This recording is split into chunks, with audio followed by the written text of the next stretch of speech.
It's 11 p.m. and Dave is sitting in his car. The engine is off. The garage light just clicked dark. His daughter's school project is still drying on the kitchen table. He just watched a video titled, "The Lifestyle of the Rich," and he thought one simple thing: if I just had money, I'd relax. Dave is millions of Americans who believe money simply erases stress. I've got good news and bad news about that belief. The good news is, more money really does kill certain stresses. The bad news?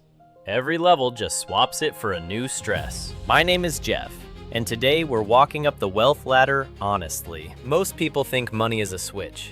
Stress on, stress off. It's not a switch. It's a dial that never reaches zero. So let's start at the very bottom, where Dave thinks he is. Level 1, $0 to $27,000 net worth. The Federal Reserve says this is roughly the bottom 25%. At this level, the stress is loud, immediate, and physical. It's the gaslight coming on 3 days before payday. It's choosing between a car repair and a doctor's visit. Here, money absolutely does solve problems, because the problems are survival. The common trap here is the high-interest debt spiral. Experience says the average credit card balance is $6,600. At 22% interest, that debt grows while you sleep. Escaping this level isn't about budgeting harder. It's about stopping the bleed. Kill the highest interest debt first, then build a small buffer. If you're here, you're not failing. The math is just brutal. Now let's climb. Level 2, $27,000 to about $168,000. This is the median American household, per Federal Reserve data. Meet Dave again. He's actually here, not at the bottom. The survival stress is gone. The bills get paid on time. But a brand new stress quietly moves in. It's called comparison. Now Dave isn't scared of starving. He's scared of falling behind. The trap at this level is lifestyle creep, the silent budget killer. Every raise gets eaten by a slightly bigger version of your life.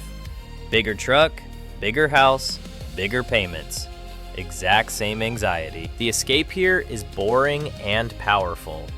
Invest the raise, not spend it. Max that 401k match.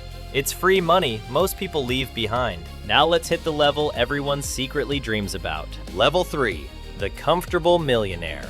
Around 1 to 2 million net worth. The Federal Reserve puts this near the top 10%. Here's where the dream and reality start to drift apart. Meet Linda. She's 52, paid off house, healthy retirement accounts. She doesn't worry about bills. She worries about something heavier. Now the stress is the question. Will this actually be enough? At $1 million, the 4% rule gives $40,000 a year. That's solid. But it's not the yacht life the internet promised. The trap here is fear-driven hoarding. They have enough, but can't enjoy it. They saved so hard for so long that spending feels dangerous. Before we climb higher, do me one quick favor. If this is helping, subscribe to Jeff on Investing. The next levels get wild. Now pause and add up your own number. Everything you own minus O. Write it down. Find which level you're actually standing on. Now we hit level 4, the 5 to 10 million range. This pushes you near the top 1 or 2%. And here's the surprise. The money stress mostly disappears here. Meet Marcus. He sold his business and never checks gas prices. But Marcus didn't escape stress. He just traded it for new stress. His stress is now about protecting it and who really wants him around. Suddenly every friend, every favor, every text has a question mark. The trap here is isolation. Wealth quietly builds walls around you. The other trap is overcomplicating everything with risky, exotic investments. They get bored of simple index funds and chase shiny disasters. Vanguard's own research shows boring portfolios usually beat clever ones. At this level, money is no longer the hard part. People are. Now let's go to the very top. Level 5.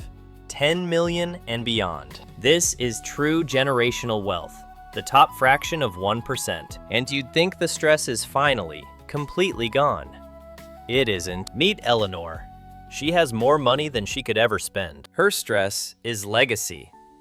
What happens to all of this after her? Will the money help her kids or quietly ruin them? The trap at the top is the gilded cage of meaning. When money can't motivate you anymore, you have to find new reasons. Many at this level battle a deep, quiet sense of emptiness. So let's zoom out and see the whole strange pattern together. At the bottom, you stress about surviving this month. In the middle, you stress about keeping up with everyone. At the top, you stress about meaning and what comes after you.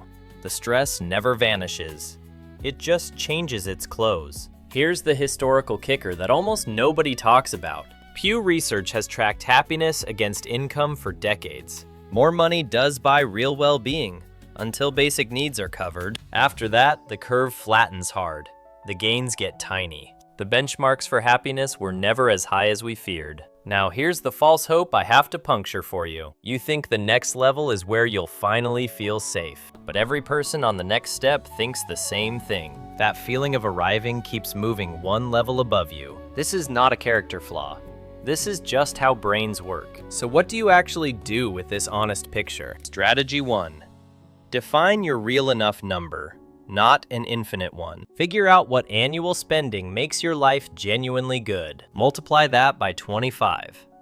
That's your finish line, using the 4% rule. If you want $50,000 a year, your number is 1.25 million. Now you're chasing a real target, not a moving ghost. Strategy 2.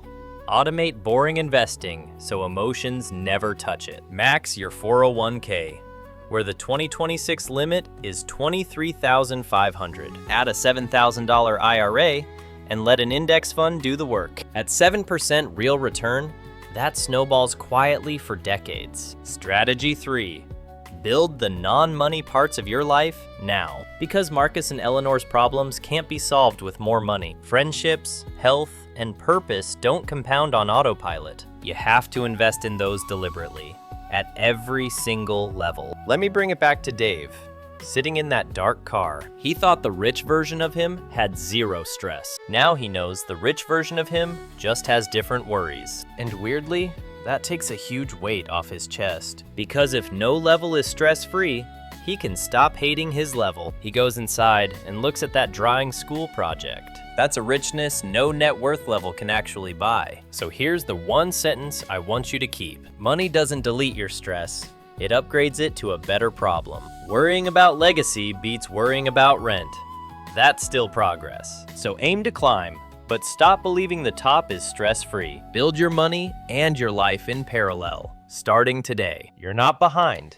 You're just somewhere on a long, honest staircase, and every step has a better view than the one below. Now I'm curious which level surprised you the most. Tell me in the comments which level you're on right now. None of this is financial advice, just an honest way to think. If this gave you a new lens, subscribe to Jeff on Investing. We break down money honestly. No yachts, no fairy tales. Remember Dave, Linda, Marcus, and Eleanor as you plan your climb. Each of them has more than they think and worries anyway. So protect your peace as carefully as you protect your portfolio. That balance is the real secret no net worth level teaches. Start small, stay consistent, and define enough on your own terms. Do that, and you win at every single level of the climb. Thanks for hanging out with me on Jeff on Investing today. I'll see you on the next step. Take care of yourself.